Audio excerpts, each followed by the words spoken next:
Hello and welcome friends, मैं अंकित अपने channel लेके इंडिया में आप सभी का बहुत बहुत स्वागत करता हूं। जैसा कि आप अपने स्क्रीन पर देख पा रहे हो, इंडियन आर्मी तो आज मैं आपको इंडियन आर्मी के बारे में जो भी कैटेगरिया है और इसकी क्या क्या कैटेगरी है और कितनी क्वालिफ़िकेशन है, क्या एज है और कितना क्वालिफ़िकेशन आपको चाहिए, तो ये सब पूरा डिटेल में आज मैं आपको बताऊँगा। तो चलिए फ्रेंड्स, वीडियो स्टार्ट करते हैं। तो जो ये मैं वीडियो बना रहा हूँ बिहार के लिए, जो दानापुर जोन है उसके लिए मैं बना रहा हूँ। तो जो जोन है तो वो अलग अलग हो सकता है, लेकिन बाकी जितने कैटेगरिया हैं और कैटेगरी या क्वालिफ़िकेशन, ये सब चीज़ सभी ऑल इंडिया यही होती है। चलिए फ्रेंड्स, वीडियो स्टार्ट करते हैं। तो जो ये फर्स्ट जो मोस्ट इम्पोर्टेंट है, ये आर्मी रिक्वायरमेंट जो है ओनली फॉर मेन के लिए, जो 6 नवंबर टू 18 नवंबर 2017 दानापुर के लिए होने वाली है। और जो ये ऑनलाइन रजिस्ट्रेशन जो हुआ था, आपको पता होगा 7 सितंबर से स्टार्ट हुआ था और 21 अक्टूबर को ख़त्म हो गया। और जो रजिस्ट्रेशन कराना था सभी लोगों के लिए कराना अनिवार्य था। Registration mandatory for all candidate. तो चलिए कैटेगरी की बात करते हैं। तो कैटेगरी और कैटेगरिया इसकी क्या क्या है देखते हैं। तो जो सोल्जर के लिए, सोल्जर जीडी के लिए जो एज होगा 17.5 से 21 साल होगा, और date of birth should be between and including 1 October 1996 से लेकर के 1 अप्रैल 2000 तक होगा। और ऑल अदर ट्रेड के लिए जो 17.5 से 23 साल एज होगा, और 21 अक्टूबर 1994 से लेकर के 1 अप्रैल 2000 के बीच में इनकी डेट ऑफ बर्थ होगी। तो ये बात हो गई सोल्जर जीडी और soldier technical, soldier nursing, soldier clerk and soldier tradesman की। तो अब बात करते हैं इनकी हाइट, वेट और चेस्ट की। तो जो soldier GD, soldier tech, nursing assistant, soldier tradesman, और तो इनकी हाइट जो होती है 169 होती है, वेट जो होता है 50 kg होता है, और चेस्ट होता है 77 to 82। और रही सोल्जर क्लर्क की बात, तो सोल्जर क्लर्क की हाइट होती है 162 और इनकी वेट होती है 50 kg और चेस्ट भी यही होता है।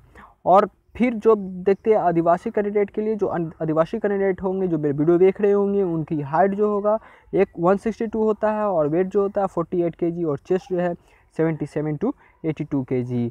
जो ऑनलाइन रजिस्ट्रेशन की बात कहें, तो ऑनलाइन रजिस्ट्रेशन की जब बात करते हैं, तो जो ऑनलाइन रजिस्ट्रेशन हुआ था 7 सितंबर से लेकर के 21 अक्टूबर तक चला। जो इसका ऑफिशियल वेबसाइट है www.joinindianarmy.nic.in से हुआ था।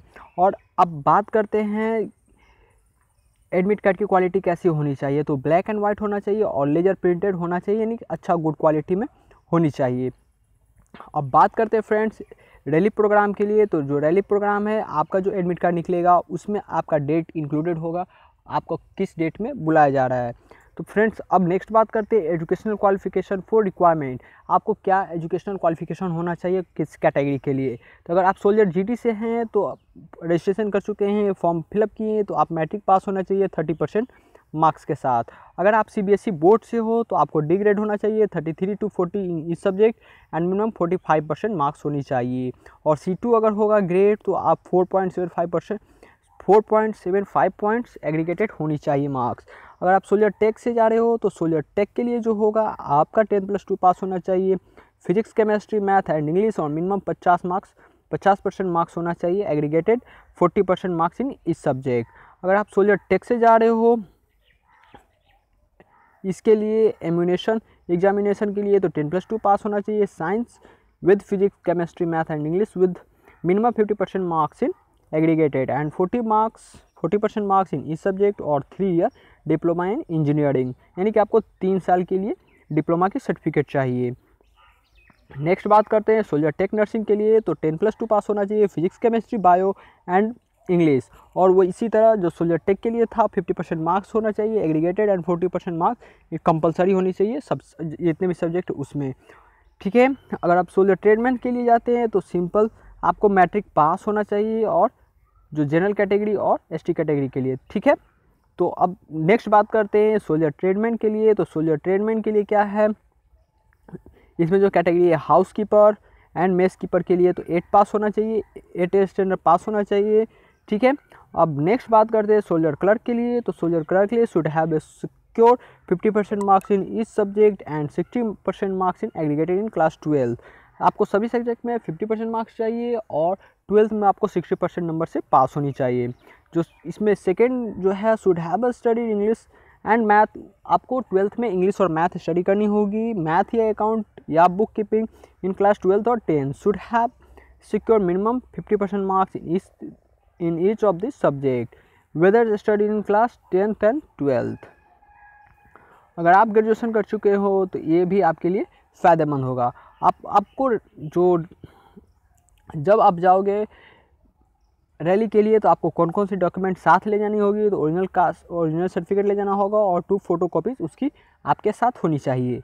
सबसे पहले एडमिट कार्ड होनी चाहिए आपके पास, फिर एजुकेशनल सर्टिफिकेट होनी चाहिए, फिर आपकी डोमिसाइल होनी चाहिए, फिर कास्ट सर्टिफिकेट होनी चाहिए। अगर आप स्पोर्ट पर्सन हो तो स्पोर्ट सर्टिफिकेट होनी चाहिए, आपने एनसीसी कर रखा है तो एनसीसी की सर्टिफिकेट होनी चाहिए। सबसे बड़ी बात है कैरेक्टर की रही बात, तो कैरेक्टर के लिए जो होती है, तो कैरेक्टर में बहुत सारे लड़का कन्फ्यूज होते हैं कि कैरेक्टर किसकी चलेगी, सरपंच की पहली होगी या मुखिया की या तो एसपी ऑफिस की। तो इसमें कैरेक्टर आप जो सरपंच बनवा सकते हैं, जो 6 महीना से ज़्यादा पुराना नहीं होना चाहिए, अलाउ है। आप एसपी ऑफिस से ही बना सकते हैं, जो 6 महीने से ज़्यादा पुराना नहीं होना चाहिए। अगर आप कैरेक्टर सर्टिफिकेट मुखिया का ले जाते हो तो वहाँ एक्सेप्टेड नहीं होगा। आपको अपने साथ आधार कार्ड, ओरिजिनल आधार कार्ड ले जाना मैंडेटरी है, आपको ले जाना ही है। एंड साथ में 20 फोटोग्राफ्स होनी चाहिए आपकी, एंड वो भी camera with white shirt and sky blue background. White shirt होना चाहिए और ब्लू बैकग्राउंड होनी चाहिए। Candidate not having the latest colour photo और photo not matching their appearance including hair और candidate with the head will be rejected. मतलब ये दिया है कि इस तरह से फ़ोटो आपका नहीं होना चाहिए। आइडेंटिटी प्रूफ के लिए आप वोटर आईडी कार्ड यूज़ कर सकते हो, पैन कार्ड यूज़ कर सकते हो, आधार कार्ड ये ले जा सकती हो। अगर आप सन ऑफ वार विडो हो, विडोज हो, सर्विसमैन हो, ये जनरल भर्ती है तो आपको इसमें आपके लिए नहीं है। इंस्ट्रक्शन फॉर मेडिकल के लिए है, आपको टैटू वैटू नहीं होना चाहिए, आप ब्लाइंडनेस नहीं होना चाहिए, इस तरह से है। और इम्पोर्टेंट जो इंस्ट्रक्शन दिया हुआ है, आप मैरिड नहीं होना चाहिए। सबसे पहले मैरिड, आप अनमैरिड कैंडिडेट के लिए ये सिर्फ है, ठीक है। और जो स्मॉल डिक एंड टैटू नहीं होनी चाहिए। कैंडिडेट एडवाइज जो सबमिट प्रोड्यूस फेक डॉक्यूमेंट, अगर आप गलत डॉक्यूमेंट ले जाते हो तो आप पे कार्रवाई हो सकती है। ड्यूरिंग रैली आप कोई भी तरह के सस्टेंस नहीं ले सकते हैं, ठीक है। Army will not be responsible for miss happening during the run. अगर आपके साथ कुछ होता है तो आर्मी आपके साथ, मतलब कि आपका रिस्क उसके ऊपर नहीं होगा, ये आपके ऊपर रिस्क है कि आप क्या करते हो। Candidate are solely responsible the securing the document and photograph during the rally. ये आपके लिए ही है, अपना डॉक्यूमेंट आपको खुद से रखना होगा सिक्योर करके। Character certificate without arrested photo by the using authority will be rejected. अगर कैरेक्टर सर्टिफिकेट आप अथॉरिटी से जिस अथॉरिटी का नहीं होगा तो आप रिजेक्टेड करार कर दिए जाओगे।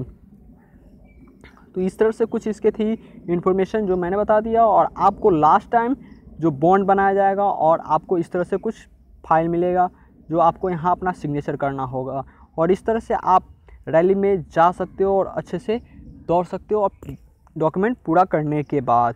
चलिए फ्रेंड, मिलते हैं आपसे नेक्स्ट वीडियो में, तब तक के लिए बाय।